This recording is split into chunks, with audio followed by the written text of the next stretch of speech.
Kung gusto nyo ng matibay na running shoes, new Adidas sneakers, mabibili lamang sa halagang $1,299. I-click lamang ang link sa comment section. Si Kyrie Irving ay nagpasalamat sa mga mabubuting salita ni LeBron James tungkol sa kanya bago magsimula ang 2024 NBA Finals. Sa isang panayam noong Huwebes, tinanong si Irving tungkol sa kanyang reaksyon matapos marinig si James na nagsabi kung gaano siya ipinagmamalaki sa kanyang dating team amte at kung gaano siya nang hinayang na hindi na sila magkasama sa parehong team. Sa kanyang dating teammate at kung gaano siya nang hinayang na hindi na sila magkasama sa parehong team. Sa pinakabagong episode ng Mind the Game podcast, sinabi ni James kay JJ Redick na siya ay so proud sa paglago ni Irving, ngunit sobrang nang hinayang ito sa parehong panahon na hindi na siya ang kanyang running mate ngayon. Hindi itinago ni James na gusto niyang makuha ng Los Angeles Lakers si Irving bago ang 2023 trade deadline nang may mga bulong-bulungan na interesado ang koponan sa 8 beses na All-Star. Ayon kay Dave McMenamin ng ESPN, nag-offer ang Lakers sa Brooklyn Nets ng package na kinabibilangan ni Russell Westbrook at mga first-round picks sa 2027 at 2029. Ang team sa 8 beses na All-Star. Iniulat ng NBA insider na si Mark Stein noong February 2023 na ang Nets ay humihingi ng mas mataas mula sa Lakers kaysa sa anumang ibang team para kay Irving. Sa huli, siya ay na-trade sa Mavericks kapalit ni na Spencer Dinwiddie, Dorian Finney-Smith, isang 2029 unprotected first-round pick at 2 second-round picks. Ayon kay Ramona Shelburne ng ESPN noong January, si Irving rin ay may malakas na interes na muling makasama si James matapos na ipakita ng star point guard ang kanyang suporta sa 2 laro ng Lakers sa playoffs sa Crypto.com Arena noong nakaraang season. Sa halip, napanatili ng Mavericks si Irving sa 3-year deal sa halagang $120 million na kontrata sa free agency. Ang deal ay itinuturing na isang malaking panganib noong panahong iyon dahil sa serye ng mga kontrobersya sa loob at labas ng court na nagdulot ng kawalang katiyakan sa kanyang pangmatagalang pananaw. Sa Dallas, nagkaroon siya ng malaking papel sa pagbabalik ng franchise sa NBA Finals sa unang pagkakataon mula noong 2010 to 11.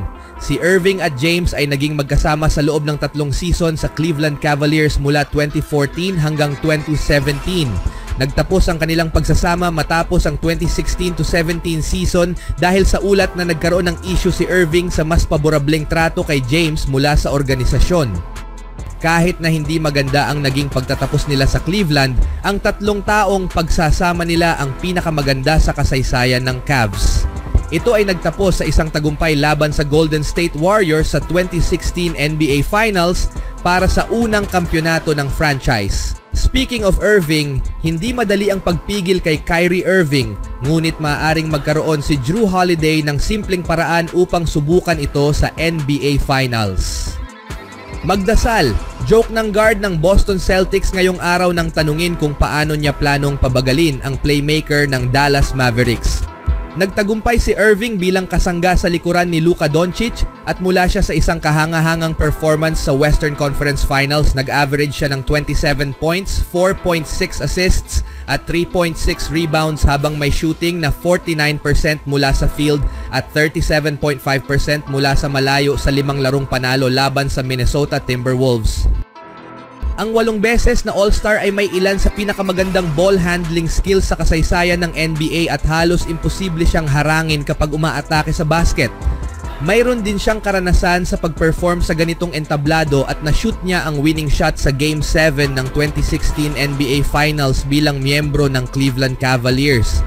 Sa kabila ng nakakatakot na hamon, si Holiday naman ay isa sa mga pinakamahuhusay sa liga pagdating sa kahit papaano'y pigilan si Irving.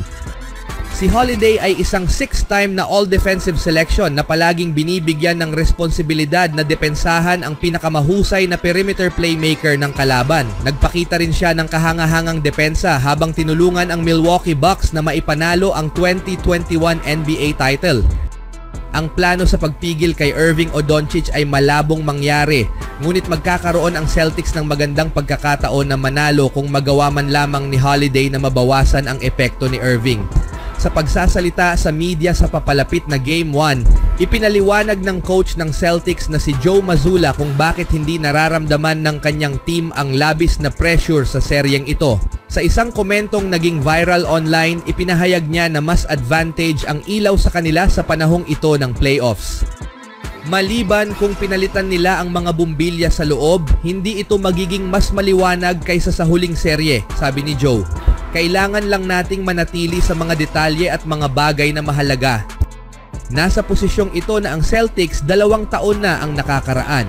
Noon, nakalaban nila ang isang veterano at mapanganib na team ng Warriors. Natalo sila sa seryeng iyon, ngunit nakakuha sila ng mahalagang kaalaman na makakatulong sa kanila sa mga darating na laban.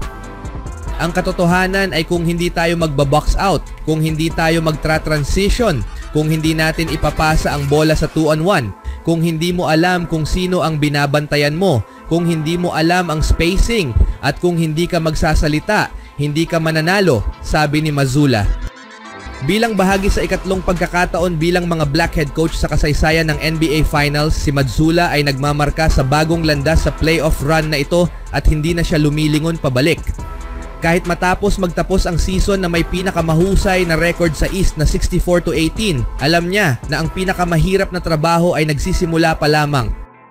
Sa 5-time All-Star na si Jason Tatum at 27-year-old na si Jaylen Brown, tiyak na may talento at star power ang Celtics para makipag-compete, ngunit ang atensyon sa detalye ang magbibigay sa kanila ng kalamangan. Ang katotohanan ay kailangan mong gawin ang mga bagay na iyon at kailangan mong gawin ito sa higher level, sabi ni Mazzulla. Mas mataas ang stakes, ngunit nangangahulugan lamang iyon na mas mahalaga ang mga detalye. Si Joe, na naglaro ng college basketball para sa West Virginia University, ay kinuha ang trabaho bilang coach ng Celtics noong 2022 sa iba't ibang pababa at pataas.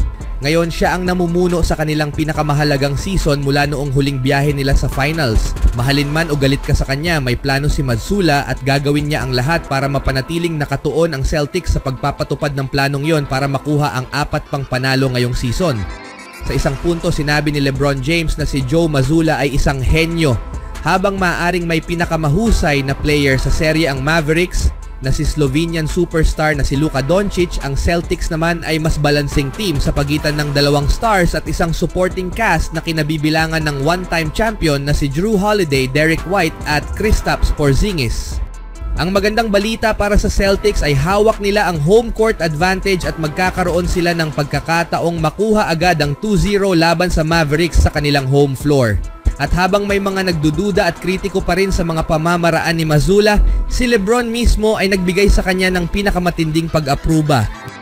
Ang taong ito na si Joe Mazzulla ay isang henyo, sabi ni James kay JJ Redick. Habang kausap kita ngayon, lalo kong nagugustuhan ang tao na ito na si Joe. Nakikita ko kung bakit siya nandyan at tahimik lang na kalmado. Ang Celtics ay tila mga eksperto sa paghahanap ng mga hindi kilalang basketball geniuses, pero nasa magandang takbo sila kamakailan kasama si Brad Stevens na na-promote sa front office at ngayon si Mazzulla na nasa driver's seat sa likod sa pinakamahusay na opensa sa NBA. Upang manalo sa finals, gayunpaman, kakailanganin nila ang higit pa kaysa sa magandang coaching. Kailangang magpakitang gilas sina Jason Tatum at Jaylen Brown at gawin ang kanilang trabaho dahil kung hindi magiging maikling serye ito para sa lahat ng involved. Magsisimula ang Game 1 bukas at matibay ang paniniwala ng karamihan na ito ang magtatakda ng tono para sa buong serye. Anong masasabi niyo mga kaibigan? Always do it on my own, so I gotta get through it. And the only thing I know is to love what I'm doing. Never give up, never slow, till I finally prove it. Never listen to the no's, I just wanna keep moving. Keep my head up when I act, head up, that's a fact. Never looking back, I'ma keep myself on track.